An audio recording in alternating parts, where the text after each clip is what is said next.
Mais pour l'heure, ce n'était que l'Assemblée générale des membres fondateurs. Ceci, oui, il faut que je précise que ma mission au Canada était fixée depuis 1 an à l'avance. Et j'ai tenu le président de la République informé. Donc vous n'étiez pas au courant que se préparait cette Assemblée générale? Je savais bien qu'il y aurait donc des décisions importantes que le président envisageait de prendre. D'ailleurs, pour vous donner plus d'informations, le président m'avait reçu avant mon voyage. Absolument. Mais à l'époque, il était question de la dissolution au nom du gouvernement. Donc c'est quand j'étais en mission, certainement, que la date de l'Assemblée générale a été fixée. Alors on sait que vous êtes opposé au parti unifié, au RHDP unifié. Mais je ne suis pas du tout opposé au RHDP. Donc vous êtes RHDP? Alors laissez-moi exprimer ma pensée. Oui. La question donc de transformer l'alliance politique du RHDP en parti unifié a été longtemps évoquée. Ma position est publique et connue par tous les Ivoiriens, d'autant plus que c'est à la rentrée solennelle de la session de l'Assemblée nationale que j'ai fait la déclaration que voici. J'ai dit que le parti unifié issu du RHDP devrait être un parti d'abord inclusif et qu'il fallait donc comme moteur pour la création de ce parti le dialogue et qu'il ne fallait laisser personne, n'est-ce pas, en marge. Mais le RHDP tel qu'il est aujourd'hui, unifié tel qu'il est aujourd'hui, qui exclut de fait, oui, PDCI et Bédié, vous l'acceptez? Vous y adhérez? Alors, je dis que je garde espoir et je suis optimiste. Je rentre en Côte d'Ivoire, je parlerai avec le président Ouattara, je parlerai avec le président Bédié. De toute façon, vous avez bien pu noter que le président Ouattara a affirmé qu'il continuera, n'est-ce pas, de discuter avec le président Bédié. Mais en forçant la main un peu au partenaire PDCI qui n'en veut pas. Je vais dire, le porte-parole PDCI, Le Billon, a clairement dit qu'il n'en voulait pas. Bon, moi je n'ai pas à commenter les propos de telle ou telle personne. Ma position en tant que président de l'Assemblée nationale, mais surtout, vous savez que je me suis engagé pour le pardon et la réconciliation. Donc ma posture désormais m'impose personnellement à faire en sorte que les deux grands hommes d'État que sont le président Ouattara et le président Bédié ne rompent pas le dialogue et qu'ils continuent à discuter pour des lendemains meilleurs pour notre pays. Alors là, le président Alassane Dramane Ouattara, lors de cette Assemblée générale, dit on va faire un parti unifié pour aller aux élections, pour gagner ces élections, mais on va passer la main à une nouvelle génération. Vous vous sentez concerné? Vous serez candidat à la présidentielle? Ça vous arrange? Non, mais disons que cette posture du président Ouattara, je la connaissais depuis. Naturellement, le président Ouattara donc m'en avait parlé. C'est pourquoi quand il y a eu les folles rumeurs autour du 3e mandat, je n'étais pas perturbé parce que je savais que le président de la République, et je peux vous dire, j'ai eu des entretiens donc importants et intenses avec lui. Je savais que le président de la République a toujours eu la posture et la volonté, n'est-ce pas, de passer, n'est-ce pas, le mandat en 2020 à une nouvelle génération. Vous serez candidat? Alors, Monsieur Alain, j'ai toujours évité de répondre à cette question parce que je ne voulais pas ouvrir là une compétition précipitée et anticipée sur 2020. Mais le président de la République, après cette déclaration, donc je pense que je vais y réfléchir. Mais je n'imagine pas, n'est-ce pas, engager cette réflexion sans en parler d'abord et principalement avec le président Ouattara. Et ensuite Bédié et bien d'autres personnes. Vous êtes plus proche aujourd'hui de qui? D'Alassane Dramane Ouattara ou de Bédié? Parce qu'on a le sentiment que vous voulez mettre la main sur le PDCI au cas où le RDR qui vous rejette, vous fermerez la porte. C'est pas le but? Je ne veux mettre la main sur personne. Je pense que pour... Parce que si vous voulez être candidat, il faudra bien un parti. Alors lequel des deux? Le parti unifié, ça va être difficile à faire. Monsieur Talon a été président au Bénin sans parti politique. Ce que je veux dire, c'est qu'aujourd'hui, j'ai une mission qui est presque un sacerdoce. C'est de faire en sorte que la Côte d'Ivoire se réconcilie. Alors évidemment, mon objectif est de faire en sorte que le traumatisme créé par les élections de 2010 n'existe plus en Côte d'Ivoire. Nous avons eu des élections apaisées en 2015. La maturité des hommes politiques nous impose, de la classe politique ivoirienne, nous impose de faire en sorte que 2020, il y a aussi des élections apaisées. Alors, des élections apaisées, ça passe par la réconciliation nationale. Oui. Vous en parlez beaucoup de la réconciliation nationale. Parlons-en justement.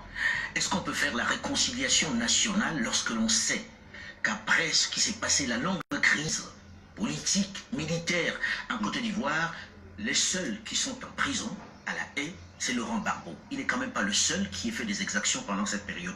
Peut-on aller à la réconciliation avec Gbagbo à la haie? Alors, je vais vous dire que la réconciliation, il n'y a pas de... La réconciliation nationale, d'abord, doit être une volonté individuelle, une volonté commune, n'est-ce pas, d'aller au pardon et à la réconciliation nationale.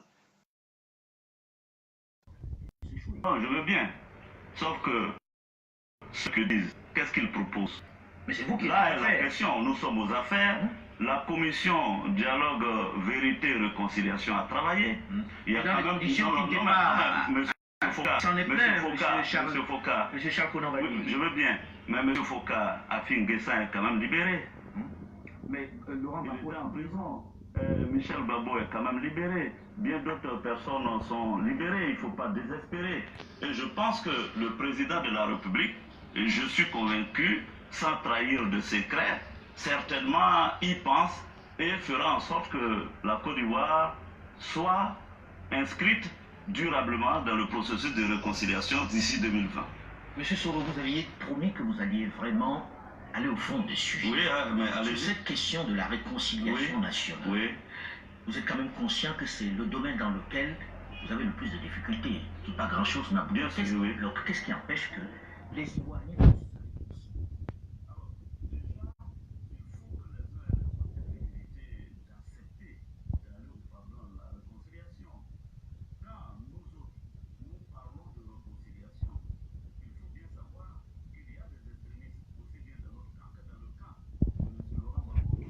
Pas entendre parler de pardon et de réconciliation. Les extrémistes de M. Laurent Gbagbo disent on n'a rien fait, c'est nous les victimes, donc on ne peut pas aller à la réconciliation. J'ai dit que pour aller à la réconciliation, il n'y a pas de préalable. Il faut accepter, n'est-ce pas, de discuter, de pardonner, de faire repentance. Alors si vous dites que vous n'avez rien fait, alors comment on peut arriver au pardon? C'est pourquoi je dis que, et moi je l'ai assumé, j'ai même fait une déclaration publique pour dire que je souhaitais que les prisonniers politiques soient libérés. Comme ça, on peut trouver plusieurs mécanismes. Au Rwanda, c'était la justice transitionnelle. Comme on appelle en Afrique du Sud, c'était un autre processus. Donc, il faut qu'on accepte. Mais pour qu'on y arrive, il faut que les deux camps vous, dans votre camp, est-ce que vous l'avez accepté? Parce que oui, moi je l'ai accepté. Je l'ai accepté. Et moi-même qui vous parle, vous n'allez quand même pas douter de la sincérité de mon propos sur la réconciliation et le pardon, quand mon propre directeur de protocole est en prison. Justement, j'allais en parler. Justement. Donc, je veux dire que mon discours n'est pas opportuniste parce que j'ai commencé à parler de la réconciliation depuis 2004 et que le premier symbole fort de cette réconciliation a été organisé en 2007, le 29 juin 2007, à Bouaké, avec le président Laurent Gbagbo et 6 autres chefs d'État. Donc je veux dire, ça ne peut pas être un discours opportuniste. Ça ne peut pas être un discours opportuniste, mais on s'interroge si dans votre camp, il y a une réelle volonté d'aller à la réconciliation. Si même à l'intérieur de votre propre camp, vous vous battez. Là, vous évoquez votre chef de protocole qui avait été arrêté, Soul to Soul. On ne peut pas dire que les gens aient envie de faire la réconciliation si déjà entre eux, ils se font la guerre. Et lorsque l'on parle de la relation avec le président Alassane Dramane Ouattara, on se dit que ça procède de la division qui existe dans votre camp. Ah non, je vous ai dit avec le président, vous ne me ferez pas dire que je suis donc en opposition avec le président Ouattara. Je vous ai dit que notre relation résiste, n'est-ce pas, aux volontés de certains entourages, je reconnais. Mais pourquoi on arrête votre chef de protocole? Et pourquoi il a des armes? Oui. Il a des armes. Si il n'y a pas quelque chose qui se prépare, si on n'est pas encore dans cet esprit de guerre. Non. Qu'est-ce qui fait qu'il puisse avoir des armes chez lui? On est loin de là. Cette question me consume bien des fois. Mais je me réserve d'entrer dans un certain nombre de détails au regard du fait simplement que cette question est en instruction. Et il faut laisser la justice faire son travail. J'ai été Premier ministre, ministre de la Défense. Je pense qu'il y a des questions qui relèvent du secret d'État que je ne peux pas trahir. Donc la question Soul to Soul est une question de secret d'État. Elle relève en partie du secret d'État. Donc vous ne nous direz pas ce qui s'est réellement passé et pourquoi il avait des armes. Vous avez été avec Laurent Gbagbo. Oui. Dans des temps très anciens, pendant que vous étiez à la FECI, vous vous connaissez bien. Comment expliquer que vous qui parlez de réconciliation, vous n'alliez pas le voir? Alors, et que vous ne réclamiez pas sa libération? Ah non, mais M. Foucault, j'ai déjà publiquement déclaré en Côte d'Ivoire que j'irai voir le président Gbagbo pour lui demander pardon, que j'irai voir le président Ouattara, le président Bédié. C'est une déclaration publique. Maintenant, comme je dis, je souhaite que ceci soit possible. Et vous savez bien que pour aller à la haie et à la CPI, il faut une volonté commune. Qui n'a pas envie de vous voir? C'est lui? Je ne l'ai pas dit. Je dis simplement que de mon côté, j'envisage effectivement la possibilité de rencontrer M. Laurent Gbagbo. C'est un Ivoirien, il est donc à la CPI, mais ça ne dépend pas que de moi. Alors, Monsieur Soro, on sait que votre nom apparaît souvent dans pas mal d'affaires. Ça peut venir aux adversaires politiques, il y a également des faits. Plus récemment, c'était le Burkina Faso. Qu'est-ce qui s'est passé avec ces histoires des coups de téléphone? Vous savez, là aussi, c'est une question sur laquelle je ne souhaite pas m'étendre, d'autant plus que le dossier a été réglé diplomatiquement par le président Alassane Ouattara et son homologue Roch Christian Kaboré. Il ne me revient pas là, n'est-ce pas, de remuer le couteau dans la plaie. Mais vous étiez, est-ce que vous avez un peu participé à ce putsch? Monsieur Foucault, vous n'aurez pas un mot de plus sur cette question-là. La question est réglée diplomatiquement. Alors, est-ce que vous allez créer un parti, Guillaume Soro? Ce n'est pas à l'ordre du jour. Donc vous allez aller aux élections avec les partis existants. Je ne vous ai pas encore dit que j'irai aux élections. Je vous ai dit quand vous rasez le matin, vous y pensez régulièrement. On ne va pas à une élection présidentielle comme on irait à son bureau tous les matins. Donc pour aller à une élection présidentielle, il faut bien entendu donc une décision, il faut des discussions importantes et je l'ai dit, je vais y réfléchir plus sérieusement qu'avant. Alors, vous êtes à 1 an et demi des élections en Côte d'Ivoire. Il est évident qu'on vit au rythme de cette campagne en Côte d'Ivoire, même si ce n'est pas avoué.